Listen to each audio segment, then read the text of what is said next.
Hello friends, আবারও একটা নতুন রেসিপি নিয়ে চলে এলাম আপনাদের সাথে। রেসিপিটি হলো সুইট রোজ মোমো। চলুন রেসিপিটি শুরু করা যাক। প্রথমে আমি নিয়ে নিয়েছি 1 কাপ দুধ, দিয়ে দিলাম 1 চিমটি মতো লবণ ও 1/3 কাপ চিনি। চিনিটা আমি গুঁড়া করে নিয়েছিলাম। চিনি গুঁড়াটার সাথে দুধটা ভালো করে একটু মিশিয়ে নেব। তারপর একটা ডিম দিয়ে আবারও খুব ভালো করে মিশিয়ে নিতে হবে। আমি হাতের সাহায্যে খুব ভালো করে এটাকে মিশিয়ে নিয়েছি। এটা খুব ভালো করে এইভাবে মেশানো হলে দিয়ে দেব লাল রঙের ফুড কালার। আমি যেহেতু রেড রোজ মোমো করেছি সেহেতু আমি লাল কালারটাই ইউজ করেছি। তারপর দিয়ে দিলাম ছোট চামচের 1 চামচ ইস্ট। খুব ভালো করে আবারও মিশিয়ে নিয়ে আমি দিয়ে দেব 2 কাপ মতো ময়দা। আর আপনারা কারা কারা এই রেসিপিটি আগে ট্রাই করেছেন অবশ্যই কমেন্টে জানাবেন। আমি কিন্তু এই ফার্স্ট এই রেসিপিটি ট্রাই করছি।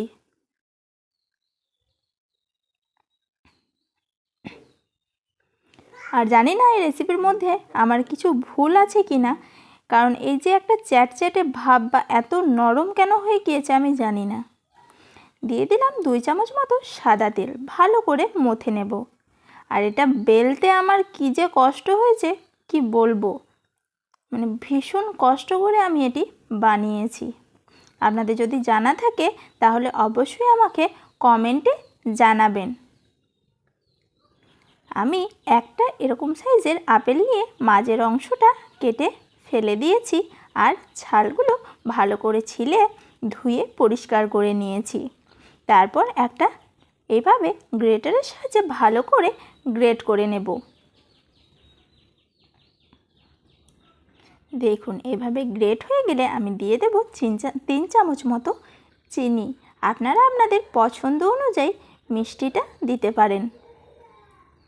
চিনিটা দিয়ে একটু ফ্রাই প্যানে 10 সেকেন্ডের মতো এটা নেড়ে নেবেন, তাহলে যে চিনির যে একটা রস থাকে সেটা টেনে যাবে। সেটা আমি আর দেখালাম না। তারপর এই ডোটা দেখুন রেডি হয়ে গিয়েছে। আমি একটা ছুরির সাহায্যে ছোট ছোট করে লেচি কেটে নিয়েছি। আমরা মানে রুটির যে সাইজটা লেচি কাটি তার থেকে একটু মোটা কেটেছি। রুটির আকারে বেলে নেব। আর বলে রাখি, যারা আমার চ্যানেলে নতুন বন্ধু তারা অবশ্যই চ্যানেলটিকে তাড়াতাড়ি সাবস্ক্রাইব করে পাশে থাকা বেল আইকনটি ক্লিক করে দেবেন, যাতে এরকম আরও নতুন নতুন রেসিপি সবার আগে আপনাদের কাছে পৌঁছে যায়। আর আমার রেসিপিগুলি যদি ভালো লাগে অবশ্যই একটা লাইক দিয়ে পাশে থেকে যাবেন। দেখুন আমি একটা টিফিনের ঢাকনার সাহায্যে এইভাবে গোল গোল করে সমান আকারে কেটে নেব। তাহলে কি এগুলো দেখতে ভীষণ সুন্দর হবে, আর গোলাপের যে পাপড়িগুলো হবে সেটাও খুব সুন্দর হবে। তাই আমি একই মাপের করে নিয়েছি। দেখুন তারপর যে মানে আপেলের যে পুরটা রেডি করেছিলাম তার মধ্যে কয়েকটা কাজু গ্রেট করে দিয়ে দিয়েছি। আর এই বেলে রাখা ছোট ছোট লুচির আকারে সবগুলো 3টে নিয়েছি। একটা একটা করে আমি একের পর এক দিয়ে দেব। তারপরে একটু চেপে নেব। তারপর ভিতরে পুরটা এভাবে লম্বা করে পুরোটা দিয়ে দেব। পুরোটা দিয়ে এভাবে লম্বা করে নেব। দেখুন এটা কিন্তু খেতে ভীষণ সুন্দর হয়েছে। দেখতে কেমন লাগছে আমি জানি না, তবে খেতে দারুণ স্বাদ। আপনারা অবশ্যই একবার ট্রাই করে দেখবেন। তারপর এভাবে এক ধার থেকে রাউন্ড করে নেব। দেখুন এটা কাঁচাতে কিন্তু যেমন লাগছে, এটা যখন হয়ে যাবে দেখতে কিন্তু আরও অনেক সুন্দর লাগবে। এর সৌন্দর্যটা অনেক অনেক বেশি বেড়ে যাবে। বিশ্বাস না হলে ভিডিওটা সম্পূর্ণ দেখুন। দেখুন আমি রেডি করে নিয়েছি। 4টা মোমো আমার রেডি হয়ে গিয়েছে। এবার আমি মোমোগুলোকে একটা গরম পাতিলের মধ্যে জল এরকমভাবে গরম করে ফুটিয়ে নেব। তারপর একটা এরকম ছিদ্রওয়ালা কোনো পাত্র নেবেন। আমি একটা থালা নিয়েছি, থালার ওপর তেল ব্রাশ করে দিয়ে এভাবে একটা একটা করে মোমো দিয়ে দেব। দেখুন আমি সবগুলো মোমোই দিয়ে দিলাম। দেখে কিন্তু দারুণ লাগছে, কি বলুন? এটা খেতেও কিন্তু অসাধারণ লাগছিল। একটা ঢাকনা ঢেকে রেখে দেব। কিছুক্ষণ পর দেখুন, আপনারা নিজেই দেখে নিন কতটা সুন্দর লাগছে।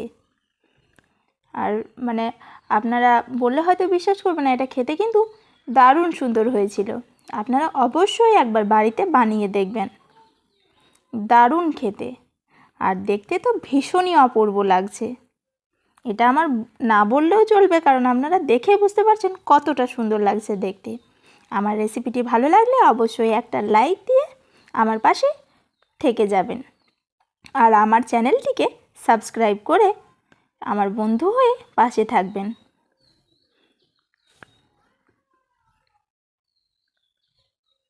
আমি আমার ভিডিও এখানে শেষ করলাম।